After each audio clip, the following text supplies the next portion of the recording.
This was Connecticut yesterday. New Haven, Connecticut. There's a small airport there called Tweed Airport, and protests sprung up at the airport. Now, that's because there's an airline that operates out of New Haven Airport, a small carrier called Avelo Airlines, A-V-E-L-O. You see it there painted on the side of the plane. Avelo Airlines has signed a contract with the Trump administration, with ICE, to fly people out of the country on Trump's deportation flights. And they are doing that. They've announced that they've signed that contract with ICE to do Trump's deportation flights while they are still trying to market themselves to the public as a nice airline you might want to fly for your own vacation or business travel or whatever. You can see why that might not turn out to be a feasible combination. Protesters are upset that Avelo had signed a long-term charter agreement to fly for the Department of Homeland Security. Now, the plan is to fly immigrants rounded up by the Trump administration out of the country. Activists are asking the public to sign a pledge that they're not going to fly Avelo until Avelo stops those flights. Today, also in New York City, we saw a big protest at City Hall over disgraced Mayor Eric Adams' decision to put Trump's immigration agents at New York's Rikers Island. Immigrants are New York. You see the signs there. Eric Adams wants due process for himself and his friends, but torture at Rikers for regular New Yorkers. On that point of due process, we've had a flurry of news today. And I got to tell you, each piece of this news in a normal administration would earn like a week or a month's worth of sort of jaw-dropping headlines and scandal. But when you're in the middle of an attempted authoritarian revolution, for us, these things just come one after the other, and today has been a little bit nuts. Let's start at the United States Supreme Court. Even though there has been a ruling here, I would consider this still a developing story, and I'll explain why. Tonight, the Supreme Court has intervened in the case of a Maryland father who the Trump administration admits it accidentally, sent him to a foreign prison in El Salvador, even though they had no right to do it. In court, the Trump administration has admitted he was not supposed to be sent to that foreign prison. Well, they have also maintained in court that, oh, well, that's too bad. He's now effectively stuck in that prison, maybe forever, because the U.S. has no power to get him back, even though they sent him there mistakenly. Now, a federal judge in Maryland ordered several days ago that could not stand for obvious reasons, that Trump had to go and get him. The Trump administration had to go and get him and bring him back. The judge, you might remember, gave the Trump administration a deadline of Monday night this past Monday night at midnight was when they had to have that guy back in the United States. After that judge's order, the Trump administration succeeded in getting the Supreme Court to hit pause on that order until they themselves could weigh in. Well, in this ruling tonight, the Supreme Court has weighed in, and they have ordered that this man from Maryland, Kilmar Abrego Garcia, they have ordered that he has to be returned to the United States, maybe? I say maybe, and I say this is still a developing story. I'm just going to show you and tell you exactly what the Supreme Court said. And you tell me if you can figure it out. This is an unsigned order that was issued on behalf of a unanimous Supreme Court. And it first says that Monday night deadline, that deadline that the Maryland judge had set for earlier this week, saying that guy had to be brought back by 11:59 p.m. on Monday night. The Supreme Court first says that obviously that deadline is no longer binding because that deadline has passed. So that part of the judge's order cannot be seen as still being in effect. Okay, I get that. But then they say, aside from that deadline, quote, the rest of the district court's order remains in effect. Well, the rest of the judge's order was to bring the guy back, right? I mean, at this point in the ruling, it seems like the Supreme Court is saying Kilmar Abrego Garcia needs to be brought back to this country from El Salvador, right? I mean, that was the judge's order. By 11:59 p.m. on Monday, bring the guy back. They're saying, we're not going to do the 11:59 p.m. on Monday part, but yeah, the rest of the order still stands. It sounds like the Supreme Court is ordering that they need to bring the guy back. But then, even in this very, very short order, the Supreme Court makes a very squishy case of it. I mean, look for yourself. This is the exact language. I mean, the rest of the district court's order remains in effect, but requires clarification on remand. When they say remand, they mean when we sent it back to that lower court. The ruling says the lower court judge's order properly requires the Trump administration to, quote, facilitate Mr. Abrego Garcia's release from custody in El Salvador and to ensure that his case is handled as it would have been had he not been improperly sent to El Salvador. But the intended scope of the term effectuate in the district court's order is unclear, and it may exceed the district court's authority. Huh? The district court should clarify its directive with due regard for the deference owed to the executive branch in the conduct of foreign affairs. For its part, the government should be prepared to share what it can concerning the steps it has taken and the prospect of further steps. The administration should be prepared to share what they can? What is this, group therapy? Do you feel you can share? Do you want the talking pillow? Are we going to have a tissue issue? Do you want me to? The government should be prepared to share what it can. It would appear that the United States Supreme Court is ordering that the Trump administration cannot randomly take literally anyone off the street and send them to a foreign hellhole prison, potentially for the rest of their life, without giving that person a chance to argue against it in court. But the Supreme Court also appears to be quite afraid to just say so. And so they've given us this squish opinion that is being variously interpreted by various news organizations, depend on which lawyers are advising them on how to phrase this thing. Because they can't just come out and say it. Now, there is a signed statement accompanying this unsigned ruling, specifically from Justice Sonia Sotomayor. And in her very plain language, she appears to be trying to clarify that the court is saying, yeah, this kid does have to come back. This guy does have to be brought back. This is just her statement that accompanies the ruling. It's not the ruling itself, but she appears to be trying to clarify. Justice Sotomayor says, in part, in her statement accompanying the ruling, quote, I agree with the court's order that the proper remedy is to provide Mr. Abrego Garcia with all the process to which he would have been entitled had he not been unlawfully removed to El Salvador. All the process to which he would have been entitled had they not just shipped him off. She says, quote, that means the government must comply with its obligation to provide Mr. Abrego Garcia with due process of law, including notice, meaning advance notice, and an opportunity to be heard in any future proceedings. An opportunity to be heard in future proceedings, I guess, means they need to bring this guy back from El Salvador so they can produce him to the federal court in Maryland for those future proceedings. Yes, I guess, maybe. So they do have to bring him back. For their part, the lawyers for Mr. Abrego Garcia are saying this ruling settles it. They released a statement in response to the Supreme Court's action tonight saying, quote, the rule of law won today, time to bring him home. And it may be, but we will have to see what happens now.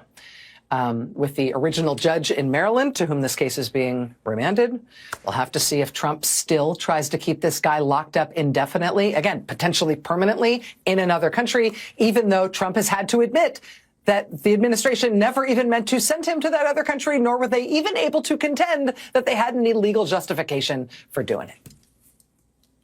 I mean, this is like Kafka mixed with Bozo the Clown. I mean, when this case was in court in Maryland this past Friday, the lawyer for the Trump administration, who was trying to defend what the administration was doing, basically had to turn himself inside out in the courtroom and try to make himself disappear in order to try to make this make sense. Because it became very clear in that courtroom there was no way for that lawyer to be both, rational and truthful to the court, which he was obliged to be, but also to defend what the Trump administration is doing. I'll just give you one little piece of it. You'll see what I mean. This is from the transcript of that hearing. The judge. Well, on what basis is he held in the El Salvadoran prison? What basis is he held? Why is he there, of all places? Trump administration lawyer. This is where I'm going to respond in a frustrating way, Your Honor. I don't know. The judge. You don't know? Trump administration lawyer. I don't know. That information has not been given to me. I don't know. The judge. Okay, well then, again, for everyone here, that means there's no evidence that there's a basis to hold him in that country. So we got that straight. But let me ask you this, she says. So there's not some other legal authority to hold him? Trump administration lawyer? I don't know. The judge. Can we talk about then, just very practically, why can't the United States get Mr. Abrego Garcia back? Trump administration lawyer. Your Honor, I will say, for the court's awareness, that when this case landed on my desk, the first thing I did was ask my clients that very question. I have not received to date an answer that I find satisfactory. The judge. Okay, well, I do appreciate your candor. So the Trump administration has put its own lawyer between a rock and a hard place here, right? This lawyer is trying his best to answer the judge's questions truthfully while also following the directions of his client, Donald Trump. An impossibility. That court proceeding was on Friday. By Saturday, that lawyer was gone, put on indefinite administrative leave from the Justice Department, as was his supervisor. Attorney General Pam Bondi explained the situation with this statement. She said, quote, "At my direction, every Department of Justice attorney is required to zealously advocate on behalf of the United States. Any attorney who fails to abide by this direction will face consequences." And that is this case. That's the Maryland case of this Maryland father who they accidentally sent to El Salvador. That's this one case that has now gone up to the Supreme Court tonight and been put on puree by a unanimous but apparently terrified Supreme Court, which is desperately trying to spin something out of this that doesn't sound like it's saying no to Donald Trump. But this pattern, this kind of thing in court has been happening again and again and again, and it's starting to have a really interesting consequence. For weeks now, we have seen this pattern emerging. You've got lawyers representing the Trump administration who are being forced effectively to present arguments that either aren't truthful or don't make sense in court. And when they try to pull that off in open court, they face questioning from judges.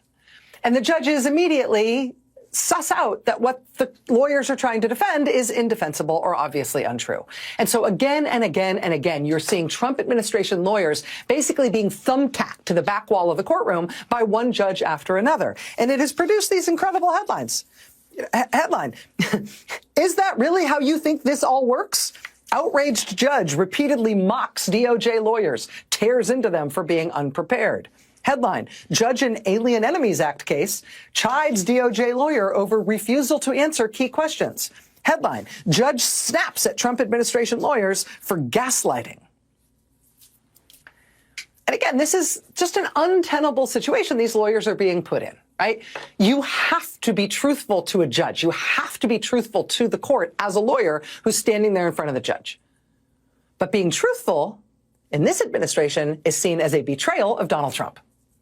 So what are these lawyers supposed to do, right? You literally cannot lie to a judge and stay a lawyer. But telling the truth to a judge in so many of these cases, not only is it not going to win you the case,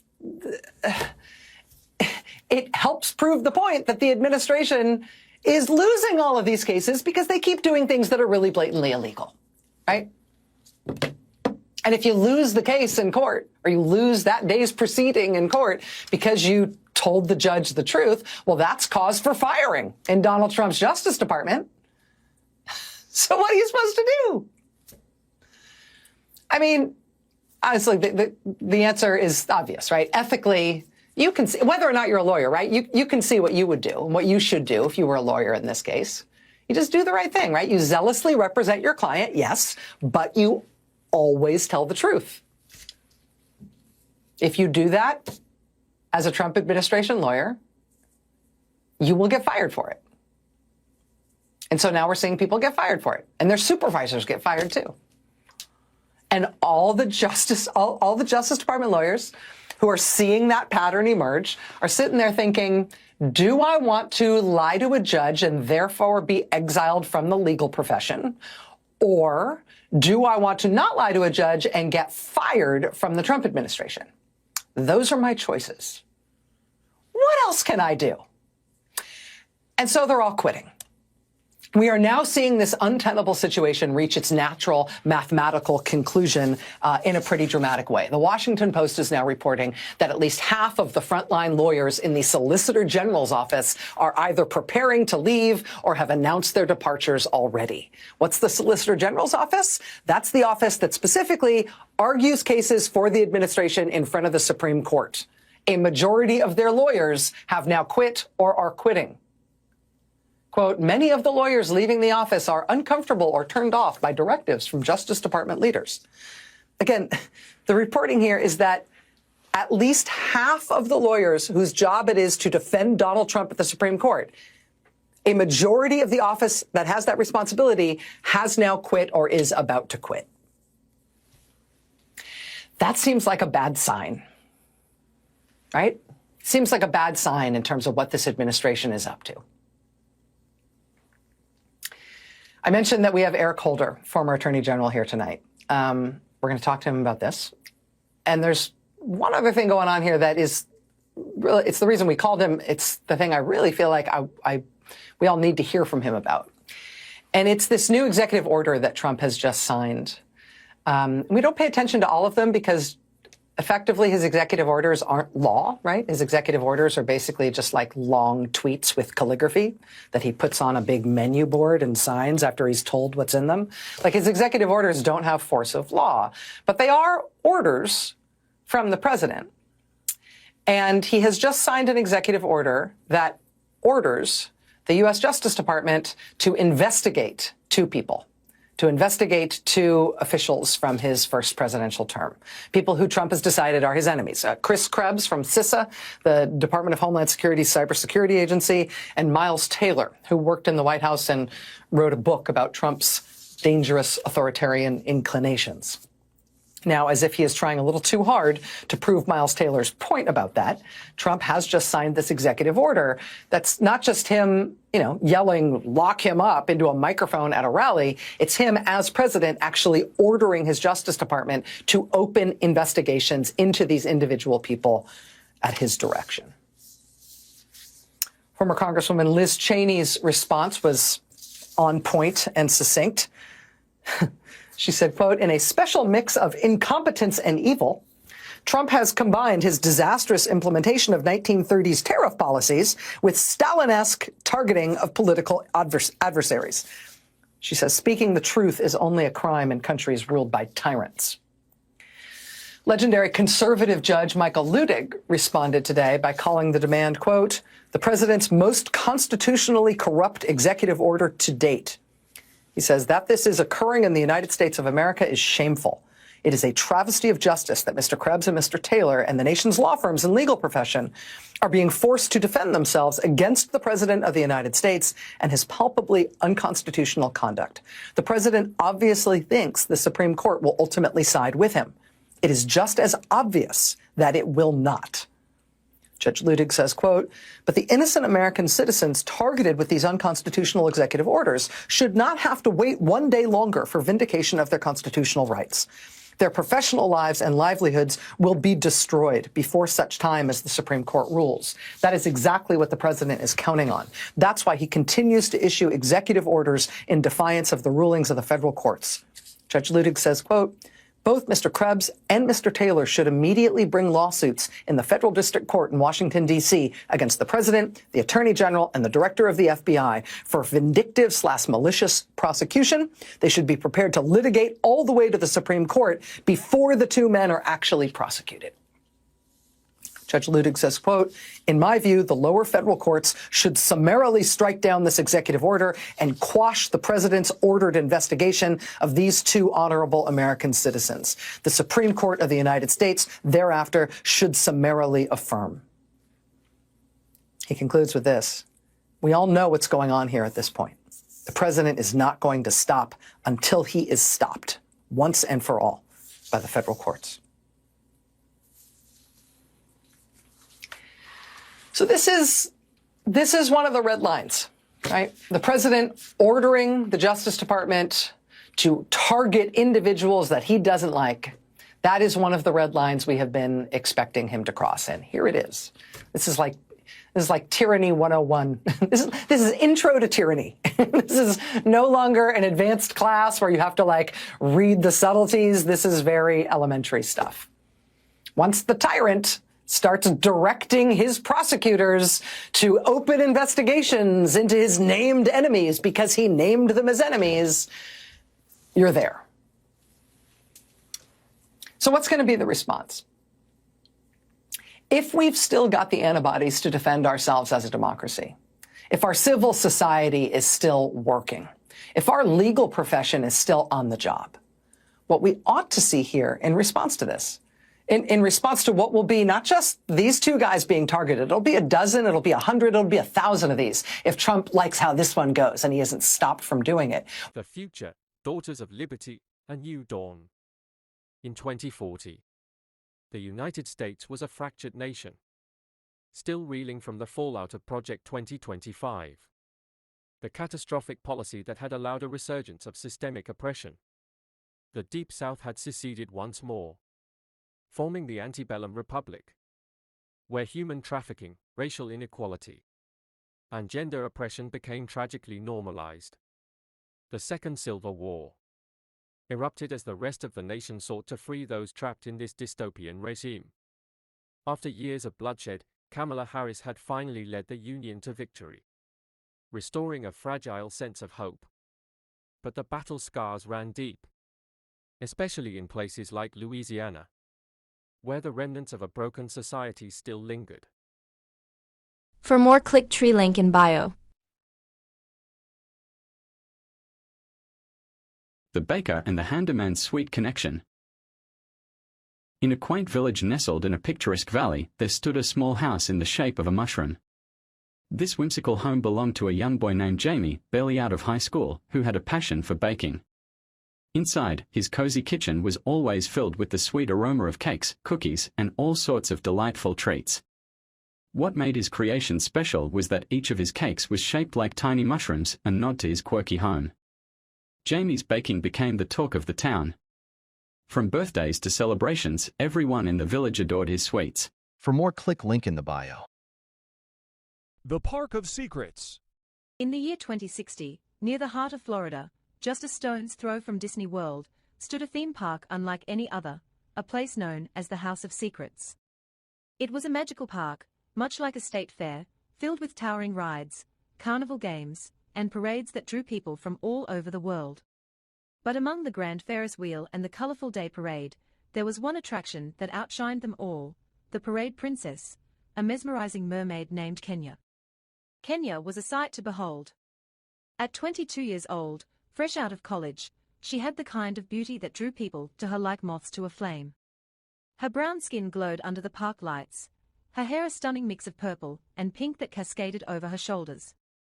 Little pink hearts adorned her cheeks, and a ribbon of color stretched across her nose. But it wasn't just her beauty that made her special.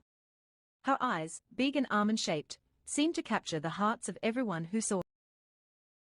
Sable's Song, A Siren's Journey to Joy.